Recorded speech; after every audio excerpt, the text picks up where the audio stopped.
This feast day of the exaltation of the Holy Cross is actually rather old in our Catholic Church community. It dates actually from the 300s. Small celebrations at first, but it grew through time.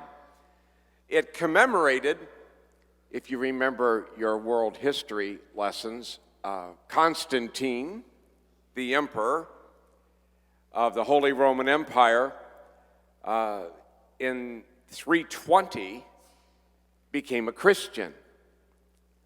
He converted to Catholicism.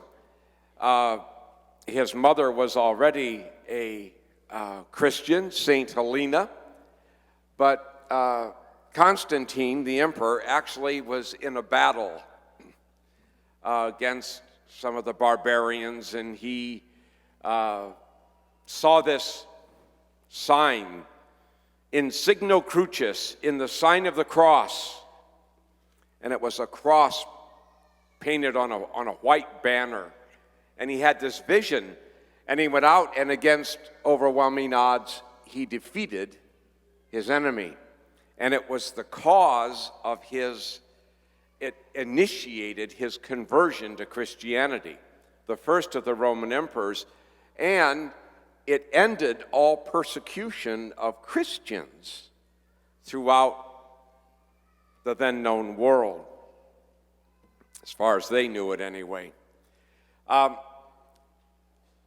Sometime after that, his mother, Saint Helena, went to Jerusalem, or went to the Holy Land, and discovered the place of the true cross, and had it dug up and so on.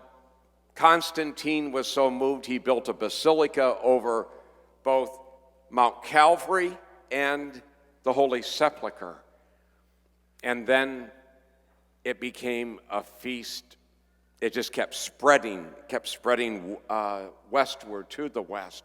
By 700, this feast is celebrated throughout the Universal Church's calendar, no matter where you were. This feast of the exaltation of the cross. It really is a beautiful feast day for us, and it's a beautiful thing for us to step aside and think about. The readings are so good for us today. That first reading, all you medical people here, you know where the pole and the serpent comes from, huh? Right out of that first reading. Right out of the book of Exodus, or Numbers, whichever one we're in. It's one of them. It's a great image. These belly achers, as I call them, these complainers. You know, Moses had taken those people out of slavery. They'd been in Egypt for 400 years, and near the end of it, it all went bad, and it was terrible, and Moses brought them out. Yeah, I know, into a desert, not exactly the most wonderful place to go. But you would think they would have a little gratitude. You know, first of all, they start complaining about not having any food, so God gives them manna from heaven. Then they complain about too much manna and only manna, so they get quail. Then they complain about no water, which might be legitimate in the desert. But, you know, it's just one complaint after another. I think Moses, it's not recorded in the scriptures because they probably left it out, but you know what? I'll bet more than once he's prayed to God, could you send them all back to Egypt? And just let them stay there in slavery. But that wasn't the plan of God. And so Moses prays to the Lord when the Lord sends serpents among them. And all those who had been bitten, who looked on that serpent mounted on a pole, were healed. they were healed. And then the words of Jesus to Nicodemus.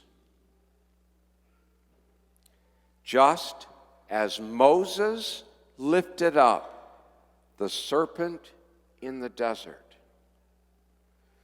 so must the Son of Man be lifted up, so that everyone who believes in him may have eternal life. Is that not awesome? Lifted up as our Redeemer was lifted up on the wood of the cross, so that we could have eternal life. I see and listen to people a lot, and I complain too, please. There's no halo on this head. I do my fair share of belly aching about things. As a matter of fact, God's got to be a little sick of me lately, because I think I've been doing a lot of personal complaining to him about all sorts of things. But at any rate, I know that we all do that. I mean, that's just, I think it's just very much part of our journey. But you know, a lot of times we complain even more seriously than just the little sufferings that we have here and there, or the problems we have, or the difficulties that we have. I hear people say sometimes, how could God the Father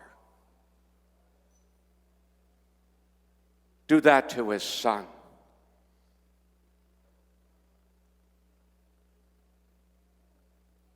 How could he put him on a cross like that? Such a cruel death. An awful death. How could God do that? Did God have to do that? No. Not at all. He could have snapped his spiritual divine fingers and said, "You're all redeemed." He could have spoken one word and we would have all been redeemed. He could have chosen any way. Much easier, much less, much quicker. We like that quick stuff. And I wonder how many of us would be in this room today.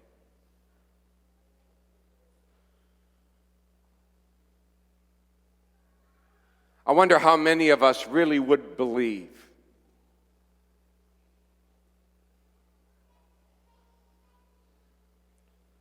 But if I send my Son, surely they will listen to him. And how much we struggle with even that. But you know what? When you look at that, when you look at him hanging on a cross out of love for you and out of love for me, emptying himself, as St. Paul says, emptying himself, of the divine, taking on the human, suffering probably far more than any of us will suffer in this life, then it does become a little easier to say, wow, you really do love me, don't you? You would do that for me? I don't know if I would do that for somebody. I'd like to think I would. Probably we all do here. But when God says, I love you unconditionally just as you are, you look at that crucifix, because that's the proof. It's how loved you are and how loved I am. And it's beyond comprehension. I can't imagine a parent giving up a child for crucifixion.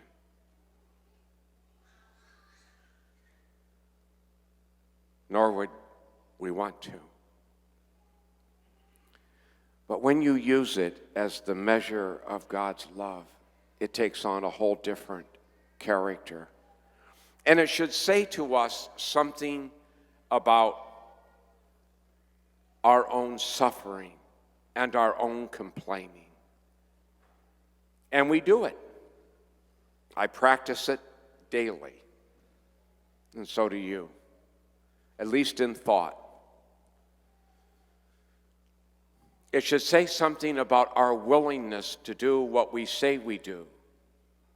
Take up a cross as disciples and walk in the footsteps of our Master, who is Jesus, crucified and risen from the dead.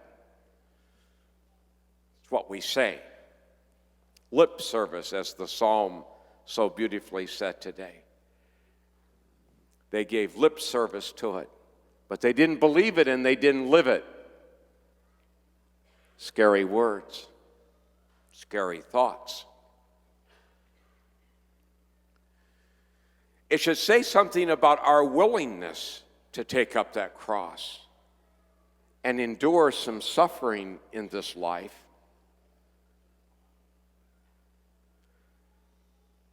Should say a lot about that.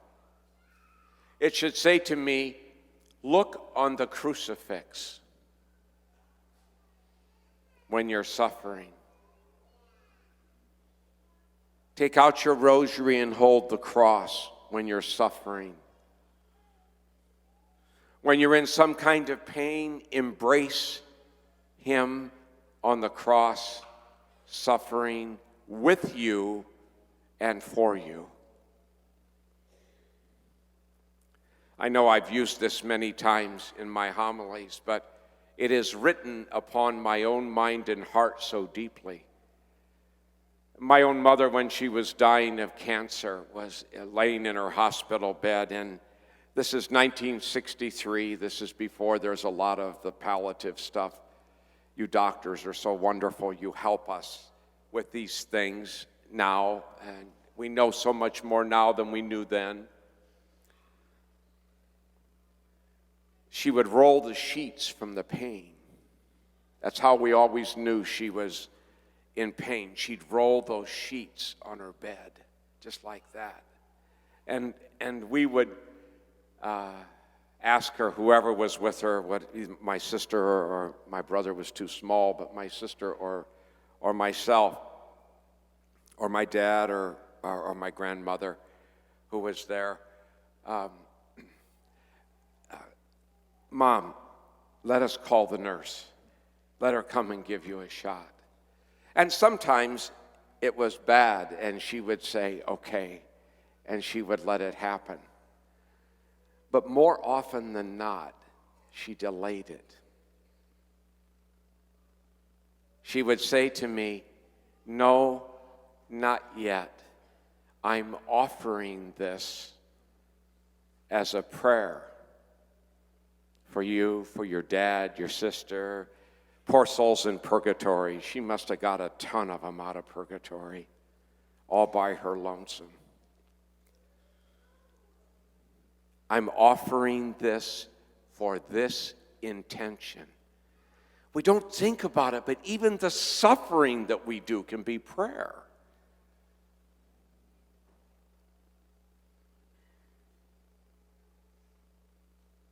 Willing to walk in His steps. Willing to be a disciple of a master whose Father said, I love these people so much, I will give my Son for them.